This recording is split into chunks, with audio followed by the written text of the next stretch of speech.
Good morning daddy. రాత్రి ఎందుకు phone చేశావు? అది బాబు బాక్సింగ్ పోటీల్లో కప్పు గెలిచాడు బాబు. నువ్వు కప్పులు చిప్పలు గెలవడం వల్ల నాకు ఎలాంటి ఉపయోగం లేదు. చేతనైతే ఏ హార్వర్డ్ బిజినెస్ స్కూల్లోనూ సీట్ సంపాదించే చదువుకోనరా. మన బిజినెస్ డెవలప్ అవుతుంది, నేను సంతోషిస్తాను. నిన్న నీ ఫోన్ వల్ల నా 3 నిమిషాల టైం వేస్ట్ అయింది. ఇంకెప్పుడు అలా చేయకు. ఇంక నువ్వు వెళ్ళొచ్చు.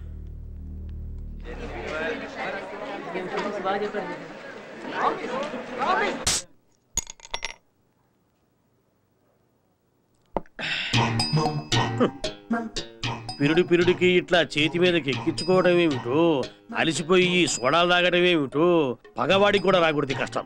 అయ్యో అయ్యో అయ్యో, పెన్నులో ఇంకైపోతా ఉంటే బుర్రలో తెలివైపోతా ఉంటే. ఇదిగో ఏంటయ్యా పని ఇక్కడ?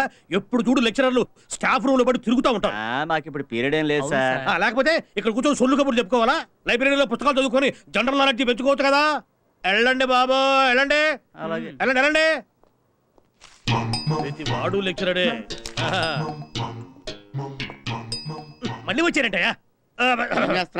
ఏదో ఒకటి చేస్తున్నాం బాబు, మీకెందుకు సిగ్గు లేదు? లెక్చరరే గైడ్ చూసి కాపీ కొడితే స్టూడెంట్స్ ఇంకా దేంట్లో చూసి కొడతారు? ఎంఏ ఫైనల్ ఇయర్ ఎగ్జామినేషన్ లో నువ్వు దేంట్లో చూసి కాపీ కొట్టావు? నా పేపర్లో చూసి కదా. టైం బాగుండి నువ్వు ప్రిన్సిపాల్ అయ్యావు, నేను లెక్చరర్ గా ఉండిపోయాను. నీ దరిద్ర పేపర్ లో కాపీ కొట్టాను కాబట్టి ఇలా ప్రిన్సిపాల్ అయ్యాను. నీ పక్కోడు దాంట్లో కాపీ కొట్టుంటే ఐఏఎస్ ఆఫీసర్ అయ్యి ఉండేవాడు. ఎగస్టాలొద్దు బాబు. ఫ్లాష్ బ్యాక్ లో మీరు మాకంటే పూర్ స్టూడెంటా కాదా? అంటే అప్పుడు ఆ రోజుల్లో కబుర్లు వద్దండి. ఇక్కడ దేవానందంలో చూసి చేతుల మీద ఎక్కించుకుని పుళ్ళు పడిపోతున్నాయి. దేవానంద వాడేవాడయ్యా? దేవానంద్ అంటే గైడ్ బాబు, ఓపెనర్ నేమో గవాస్కర్ అంటారు. ఈ మాత్రం కూడా తెలియదు. ఏమన్నా అంటేనేమో ప్రిన్సిపాల్ అంటారు. ఇదిగో నువ్వు నిజంగా ప్రిన్సిపాల్ అయితే నీకు దమ్ముంటే ఈ కాలం స్టూడెంట్స్ కి తడబడకుండా పాఠం చెప్పు. నా ఈ శోభన్ బాబు రింగు తీసేయిస్తా. ఛాలెంజ్ 100%. నీతో నాకు ఛాలెంజ్ ఏంట్రా? ఛాలెంజ్ చేయాలంటే సమబుద్ధి కావాలి. నువ్వు పని చేత కానీ ఆఫ్టర్ ఆల్ ఒక టుంబ్రీ లెక్చరర్వి, నేను ప్రిన్సిపాల్ని. నీతో నాకు ఛాలెంజ్ ఏంటి? నేను ఛాలెంజ్ మానేశాను. నన్ను టుమ్రీ లెక్చరర్ అంటావా? మెల్లమెల్లగా నాలెడ్జి తగ్గించుకుని మేం కూడా అవుతాం బాబు principal.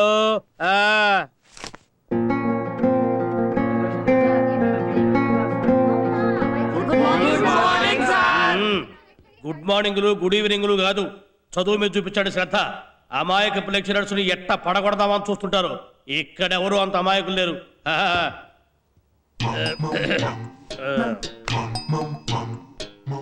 Rangayya and company balance sheet by cheque 45,000. Cheque అంటే బ్యాంకులో మార్చుకోవాలన్నమాట.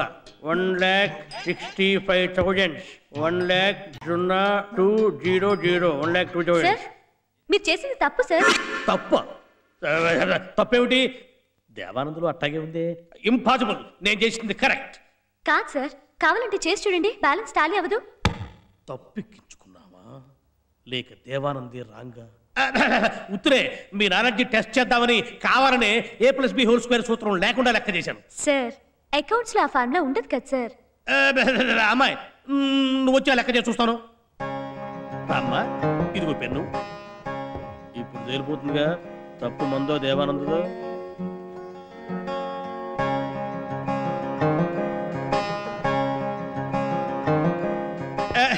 Very good very good. నా శిష్యురాలు అనిపించుకున్నావు.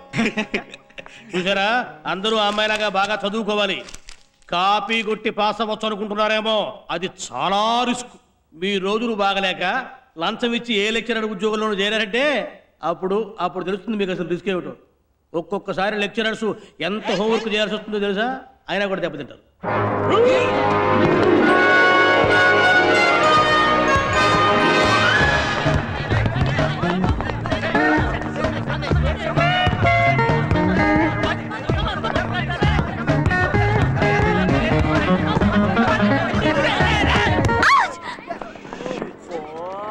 ఏమయ్యా మీకు అసలు బుద్ధుందా?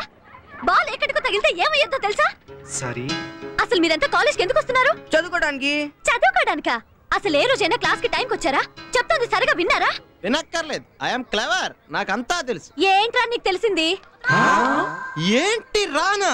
అవునరా, ఏంట్రాని? ఏంటి అయినా చదువురని చోటలతో నాకు మాట్లాడి చల్ హట్ హట్. చాలా టూ మచ్ గా మాట్లాడిందిరా. ఇలాంటి వాళ్ళ వల్ల మన యూత్ కి రెస్పెక్ట్ లేకుండా పోతుంది.